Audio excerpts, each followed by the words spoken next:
Kam thënë edhe në ndonjëherë tjetër që jam një dashnor shumë i përkushtuar gjuhës shqipe, e ndjej shumë edhe më pëlqen jashtëzakonisht të shkruaj.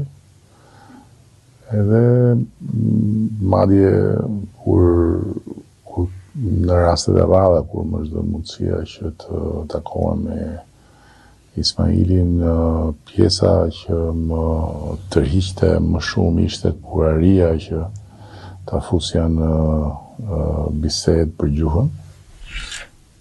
Se natyrisht ai zotëronte shqipen në një mënyrë të jashtëzakonshme, po ajo që më pëlqente shumë ishte kur ai bënte krahasimin me rusishtën, se Ismaili fliste dhe frëngjisht, por rusishtën e kishte të zotruar, ndërsa frëngjishtën e fliste, e lexonte, po e kam kënaqësitë posaçme kur shkruaj, nuk kam mundësi të ulem përpara një kompjuteri dhe të rri të shkruaj siç kam pas mundësinë kur shkruajta Kurbanin, por Kurbani ka dalë me një frym.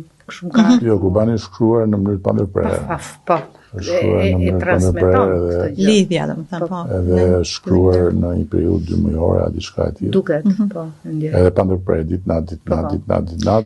Vazhdimisht kur mundem, për shembull në avion, në makinë, kur jam që shkoj lëviz nga një vend tjetër, më pëlqen shumë që të shkruaj copza, gjëra që lidhen natyrisht, lidhen me punën, lidhen me fjalimet. Po përgatis tani një libër me fjalët e sofrës së iftarit, edhe thjesht për kënaqësinë e shqipes, jo për ndonjë arsye tjetër, dhe për natyrisht dëshirën që ti shoh në një libër